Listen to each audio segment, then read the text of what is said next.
There were crumbs in my coffee. I know that's a weird way to start, but that's the only thing I could focus on. The stupid crumbs. Floating on the surface like soggy little witnesses to my humiliation. I sat at the kitchen table, in yesterday's clothes, at 6:42 a.m. on a Tuesday, and watched those crumbs swirl around while my wife hummed, cheerfully, in the next room, like the world hadn't ended last night, like she hadn't obliterated our marriage with a single sentence. She didn't cry. She didn't even raise her voice. She just folded laundry while telling me that she was emotionally tired of carrying dead weight. That's what she called me, dead weight. Right after folding my favorite sweatshirt like it was just another chore. I didn't speak. I couldn't. I remember my throat felt dry and tight, like I'd swallowed dust. She kept folding. Then she said it. The sentence that would replay in my head like a car crash on loop. You can stay and listen or walk away. But if you leave, don't come back. No yelling. No pleading. Just policy. Like I was an employee who'd crossed the line one too many times, and now HR had to step in. I looked at her. Really looked at her. And I realized I didn't recognize the person folding those clothes. Same face. Same hands. But the softness? Gone. Whatever light used to be behind her eyes had been replaced with this dull, uncaring calculation. She was done. Fully, efficiently done. But the worst part? She waited. She didn't argue. She didn't ask me what I wanted. She just gave me that damn ultimatum, wiped her hands on a towel, and leaned against the counter. Like this was a quiz, and she was waiting to see what box I'd check. Stay, listen, walk, leave. I didn't even grab my shoes. Just my keys. She didn't flinch. Didn't ask me where I was going. Didn't say wait. Didn't move. And God help me, I wanted her to stop me. But she didn't. She watched me walk out of our house. The house I painted. The kitchen I installed. The living room I fixed after she said the wallpaper gave her migraines. She watched me cross the threshold like a stranger walking out of a hotel room. And I swear to you, she smiled. Not big. Not cartoonish. Just a flicker. A twitch of triumph in the corner of her mouth. Like she wanted me to choose wrong. Like she wanted me gone. That smile followed me all the way down the block. And I think it'll follow me for the rest of my life. I drove aimlessly for hours after I left that morning. No plan. No destination. Just streets and stoplights, a stale energy drink in the cup holder, and that frozen smile burned into my brain like a brand. I didn't even turn on music. The silence felt safer than words. Around noon, I ended up parked outside a hardware store 3 towns over, staring at nothing. I must have sat there for an hour. At one point, I pulled out my phone, hovered over her contact, and almost called. Not to argue, just to ask why? Why the coldness? Why the performance? Why smile like she'd won something? But I didn't press the button. Instead, I did something I hadn't done in years. I opened her Instagram. Now, let me be clear, I never snooped. Never felt like I had to. I trusted her. Stupid, I know. But she always said her feed was just poetry and books, nothing personal. And for the most part, it was. Until I scrolled down. Past the motivational quotes. Past the bookshelf selfies. And then I saw it. A picture of a mural. Nothing suspicious. Just some painted brick wall downtown, tagged 2 days ago. But there was something familiar in the corner, barely visible. The edge of a denim jacket I knew too well, the kind her friend Quinn always wore. Only Quinn had moved to Portland last year. So I zoomed in. The blur was terrible, but not terrible enough. There was an arm around her waist. Not holding, gripping. She had cropped it to look artsy, I guess. But it felt deliberate. Like the kind of edit you make when you're trying not to get caught, but also not trying too hard. That was my first jolt of real nausea. Not suspicion. Not jealousy. Certainty. Something had shifted in my gut, and it told me I hadn't just walked away from a bad marriage that morning. I'd walked away from a rigged game. And she knew it. I didn't go home that night. I checked into a motel near the edge of town. One of those places that still gives you a real key and smells like old cologne and bleach. I lay on the stiff mattress with the TV off, staring at the ceiling fan spinning like a slow countdown to nowhere.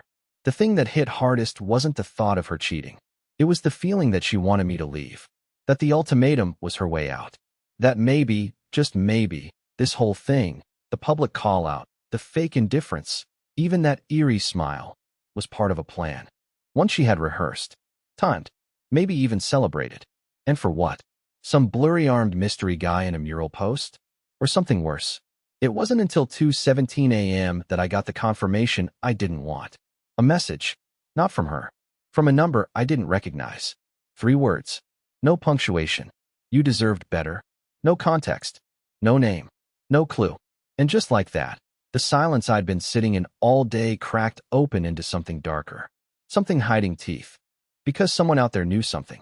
And they weren't on her side. I didn't sleep. Not even for a minute. That message kept looping in my mind like a whisper inside a locked room. You deserved better. I stared at it for so long the screen dimmed, and my reflection stared back. My own face looked pathetic. Puffy eyes, cracked lips, that hollow look I used to associate with addicts and bad mugshots. I wanted to think it was some prank, a wrong number, a cruel accident. But deep down I knew better. This was connected. Someone knew what was happening, knew what she was doing. And they were trying to say something without really saying it. Like they were scared too. I tried calling the number. Straight to voicemail. I tried texting back, "Who is this?" And watched the screen, heart pounding like a trapped animal in my chest. Nothing. No dots. No reply. Just empty space. So I did what any broken man does when he knows the truth, but isn't ready to swallow it. I went back home. It was nearly 6 a.m. when I pulled into the driveway. Her car was there. Still warm, probably. Lights off. Curtains drawn. But something felt wrong. Not eerie wrong. Just too calm. Like the house was posing for a picture it didn't want me to take. I opened the door quietly. No creaks. No lights turned on. Just that sharp motel stink still clinging to my clothes as I stepped into the living room we picked out furniture for together. She was asleep on the couch. Or at least pretending to be. Wrapped in a blanket I didn't recognize. Her phone resting on her stomach like a satisfied cat. And next to her on the floor was a wine glass. Not the cheap ones we got from Target. One of those tall, sleek-stemmed ones she always claimed were too fragile for normal use. So why was it out now? I stood there for what felt like an eternity. Just watching her. Watching this woman I no longer recognized sleep like she didn't drop a grenade into our marriage 24 hours ago. I didn't speak. I didn't want to wake her until I knew what I was looking for. I crept upstairs. Checked the office. Her closet. My drawer. All untouched. No suitcases missing. No signs of her leaving. So why did it feel like she was already gone? That's when I saw it. Her laptop on the desk, half open. Normally she was obsessive about locking it. Privacy queen. Always talked about personal space and emotional independence. But this time it wasn't even asleep. Just dimmed. And when I brushed the trackpad, the screen woke up. No password. Just open tabs.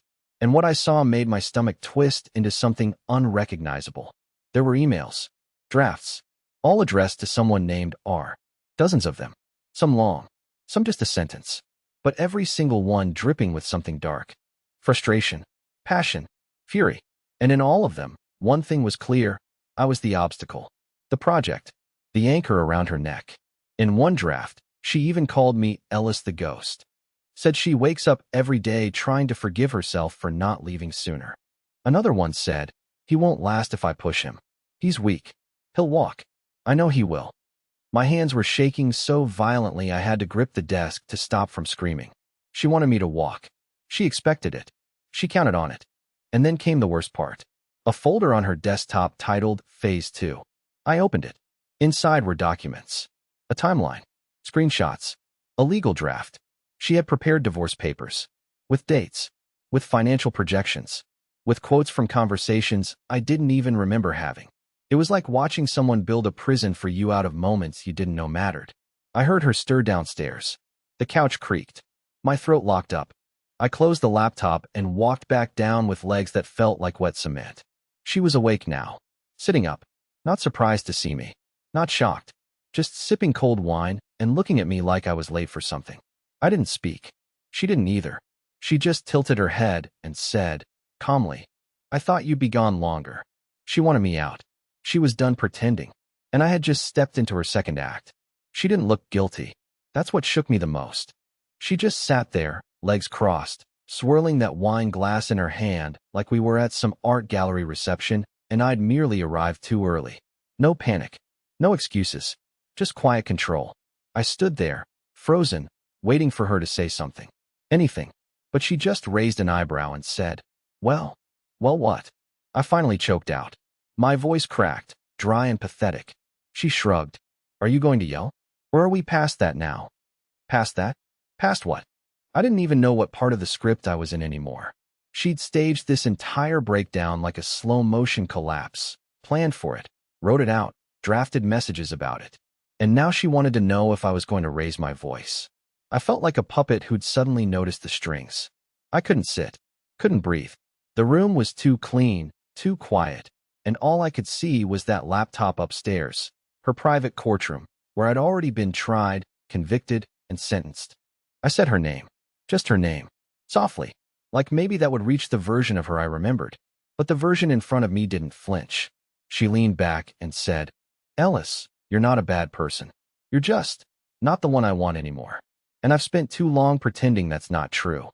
That sentence sliced deeper than anything else. Because it wasn't even angry. It was surgical, clinical, the way someone talks about replacing an old appliance. I asked her who or was. I was shaking. I felt like I already knew, but I had to hear it from her. She hesitated, for a second, just one, and then gave me a smile so bitter I swear I tasted it in the back of my throat. "You'll meet him soon enough," she said. That was it. That was all she gave me.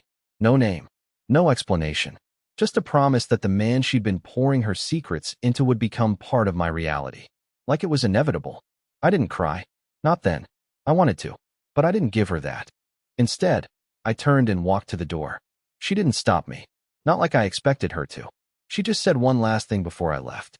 "This would have happened either way, Ellis. You just walked out first. That made it easier." I didn't go back to the motel. I drove around until my gas light came on, then pulled into a diner parking lot and just sat there. The rain had started. Light, annoying, just enough to blur the windshield and make the world outside look soft and fake. Inside, everything in me felt sharp, raw. My hands hurt from clenching the steering wheel. My tongue felt swollen from silence. I was breaking apart, but somehow still thinking clearly. Too clearly. I kept hearing her voice. "You'll meet him soon enough." It wasn't just cold. It was smug. Like she'd already rehearsed that line. Like he was already inside my life, and I hadn't noticed. I opened my phone again and stared at the message from the unknown number. "You deserved better." I needed to know who sent it. That message had cracked the facade. Whoever they were, they weren't on her side. They were warning me, maybe even regretting something. So I did the one thing I hadn't wanted to. I scrolled through her tagged photos online. Nothing obvious. But then I checked the old posts. Not hers, Marla's. Marla, her best friend. The one who threw the engagement party. The same party where she gave me the ultimatum. I hadn't noticed it before, but there were little clues. Pictures taken months ago. Taryn always sitting next to the same person. A man. Tall, shaved head, sharp smile. I didn't recognize him at first. But then I saw it. The same denim jacket from the mural post. My blood turned to ice. The next photo hit harder. A group shot from someone's birthday. Taryn was standing slightly in front of him, smiling, hand behind her back. His hand was behind his back too, but if you zoomed in, you could just barely see their fingers intertwined. No one else noticed it. But once I saw it, I couldn't unsee it. He wasn't new. He'd been around. Part of the circle. Not in the spotlight. Always just out of frame. Always close to her. And suddenly, I realized what made my stomach turn the most. It wasn't just that she was seeing someone else. It was that people knew. Her friends. Maybe even my friends. There was no confrontation. No drama. No shocked messages after I left. No one reaching out to check if I was okay. Just a hollow silence that echoed the truth. They'd been waiting for me to figure it out. I messaged Marla. Just one sentence. "How long have you known?" She read it immediately. Then nothing. Minutes passed. 10. 15. No reply. And then, finally, she sent back. "I thought she'd tell you herself. I'm sorry." That was it. The full weight of it hit me. I had been the last to know. The one still clinging to dignity while everyone else had already moved on. I wasn't just betrayed. I was pitted. The name came from an old event post buried in the comments of a photo Marla had tagged months earlier. "Great set by Reese at the Fennel Fox. You crushed it." Reese. A name I'd never heard her say. Not once. And yet somehow, he was always around her. In the background. Hiding in plain sight. That's when I realized he wasn't just some bar regular. He was the guy who played guitar at that artsy lounge she started working at last winter, the second job for fun she never let me visit. I'd offered. Twice. She always had an excuse. It's not really your vibe. It's loud and pretentious. Just go bowling with Brent or something. And like an idiot, I agreed. I gave her space. I gave her trust. And she gave it all to someone else. I couldn't sit in that car any longer. I needed to see him. Not to fight. I'm not built for that. But I needed to understand who he was. What made him worth burning down a marriage for? So I drove to the Fennel Fox. Middle of the day, closed doors, but one of the bartenders was out back smoking. Said the band had early load-in tonight. So I waited. I sat across the street like a stalker, watching for a face I wouldn't recognize, but already hated. And sure enough, around 4, a silver hatchback pulled up, and he got out. Reese. Tall. Fit. That looked like he lived on cold brew and validation. Tattoos peeking from under a denim jacket I'd already memorized. He walked like someone who knew people were watching. Easy, confident, casual. I waited until he went inside. Then I followed. Not immediately. I gave it a minute. But I went. Inside. The venue was dim and smelled like stale beer and cinnamon candles. He was on stage, tuning a guitar, facing away. I stood near the bar until he noticed me. He looked up, confused at first, then cautious. I walked forward, heart in my throat, legs stiff. I said his name. He blinked, nodded. Yeah? Then I told him mine. I'm Ellis, Taryn's husband. I expected panic, guilt, denial. But what I got was worse, a small exhale through the nose, a smirk that tried to hide itself. And then, softly, he said, "Ah, right." That was it. No shock, no remorse, just confirmation that he knew exactly who I was and didn't see me as a threat. I asked him how long it had been going on. He shrugged, said, "We didn't mean for it to happen." I asked again. He rubbed the back of his neck and said, "Since March." It was November. 8 months. 8 months of lies. 8 months of half smiles and cold shoulders and calculated distance. 8 months of me sleeping next to someone who was in love with someone else. Maybe even sharing our bed with him while I worked late shifts to cover our bills. I asked him if he loved her. And this will haunt me forever. He nodded. Not dramatically. Just nodded. As if he was confirming the weather. And then he said, "She deserves to be seen, man. You just didn't." I didn't hit him. I didn't scream. I just stood there, breaking into 1,000 silent pieces, while this man looked at me like a placeholder who'd overstayed his welcome. Like I had been the warm-up act. And all I could think was, she picked him. I didn't drive home after that conversation with Reese. I didn't scream in the car or cry into my steering wheel like I expected I might. Instead, I sat there, engine running, staring at my own reflection in the dark window of the venue. And for the first time since everything fell apart, I felt something other than helplessness. I felt cold, clear, done. She had spent months dismantling me in silence, whispering her plans into someone else's arms, smiling in my face while drafting my exit in folders labeled Phase 2. She wanted a clean break, a quiet collapse. She wanted me to walk out first so she could be the wounded one when people asked what happened. So she could say, "He left. He gave up." She wasn't expecting me to stay calm. She wasn't expecting me to wake up. So that's what I did. I woke up. That night, I went home like nothing happened. She wasn't there, probably with him. Probably assuming I was too crushed to speak. I walked into our bedroom and opened the drawer she always thought I never noticed her using. Inside was a burner phone. Yeah, a second phone. She wasn't even trying to be subtle anymore. I turned it on. There were only a few messages still saved. Most had been deleted, but one conversation thread hadn't been cleared. It was between her and someone labeled only as S. I assumed at first it was a friend, but when I read the texts, my blood went cold. They weren't about Reese. They were about me. "He's almost out," she'd written. "Once he's gone, we file everything. And then, the split assets are clear. I keep the house. He won't fight it." That's when it clicked. It was never just about falling out of love. She had engineered my exit down to the paperwork. She wanted the house, the savings, my retirement. She didn't want a divorce. She wanted a disappearance. I started collecting. Quietly. I took pictures of everything. The folder names. The emails. The text messages from the burner. I went to the bank the next morning and froze the joint account.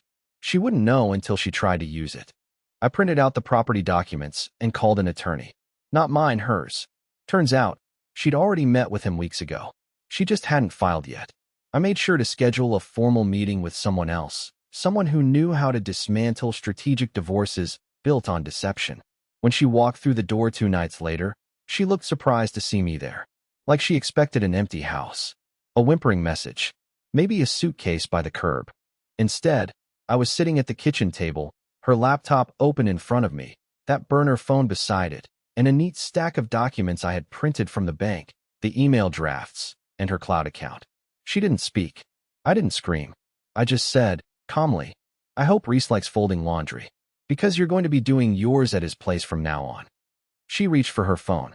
I slid the burner across the table instead. Her face went white. And for the first time since this whole thing started, I was the one smiling. She didn't say a word as I laid the papers in front of her. Not when I handed her the printout of her own emails.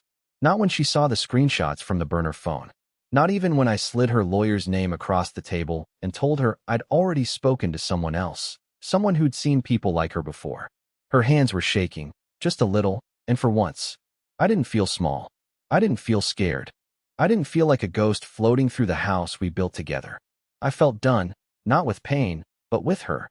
I didn't mean for it to go this far, she mumbled, eyes finally leaving the screen. I let out a dry laugh. That's the problem. You didn't mean for me to find out. Not for it to happen. She opened her mouth to speak, but I held up a hand. I wasn't interested in hearing the script. I'd read it already. In her emails, her messages, her plans. I knew the lines. And I knew what she was about to say wasn't for me. It was for her, to preserve the image she'd built of herself as a misunderstood victim. I told her the house would be sold. No negotiation. The account was frozen. I wasn't going to let her bleed me out while whispering sweet nothings into another man's ear. I'd be moving out by the end of the week, but not quietly. I wanted her to see the walls empty, to feel the stillness, to feel the consequences of thinking I would break and disappear. I didn't break. I adapted. The next few weeks moved fast. Papers filed. Furniture listed. Friends I hadn't spoken to in months began reaching out, not out of pity, but curiosity. Word had gotten around. Apparently, her version of events wasn't holding up. Reese wasn't charming once the spotlight was off. Turns out, being the side character is fun only until you're asked to carry the plot. I didn't ask questions. I didn't stalk her socials. I just let the unraveling happen in its own time. I got an apartment on the other side of town. Small, quiet, nothing fancy. But it was mine. Every plate, every blanket, every lamp was something I chose. I didn't wake up to silence and wonder if someone was already texting another man before the coffee brewed. I didn't wonder who she was when she smiled. I was free. 2 months later, I saw her. By accident. At a bookstore, of all places. She looked thinner. Nervous. She was alone. No Reese. No friends. Just her, holding a copy of some self-help book like it might fix her in one sitting. She saw me. Froze. Half smile. A step forward. I just nodded. Not cold. Not bitter. Just final. And then I turned. And walked away. No words. No tears. No goodbye. And this time, I was the one who didn't look back.